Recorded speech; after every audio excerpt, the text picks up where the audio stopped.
Hi mga Sisi Mars! Welcome to my daily vlog! At dahil wala tayong updated na ma-vlog sa inyo mga Sisi Mars, eto papakita ko na lang muna sa inyo nung last October. Kada October kasi mga Sisi Mars maraming may birthday sa amin. Kaya ayan, napag-isip-isip na lang namin na pumunta sa Lakeshore at doon na lang namin i-celebrate. Dahil hindi pa rin naman nakakapunta ang aking mga pamilya doon, kaya sabi ko doon na lang natin i-celebrate. O diba, napakasaya.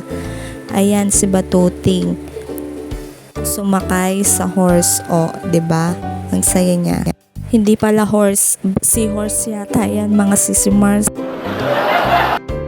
Diyan naman naglaro si Mr. ng bola. O, naka-isang shoot lang siya pero may prize pa rin yan. Kuha siya ng keychain. At si Batuting, pinaglaro ko siya dyan. O, diba, sa mga ball. Parang ano yan mga Sisi Mars, mini kudsona ng Lakeshore. O, diba, mag-enjoy Batuting. Sana all nag-enjoy. At nung natapos na siya dyan mga Sisi Mars, yan, pumunta kami sa mga picture para maganda yung background. O, sino ka dyan? Nag-prenup yung mga mag-asawa. Kanya-kanya kerugo picture mga Sisi Mars. Uwi na kami mga Sisi Mars. Ayan, may nagbabanda.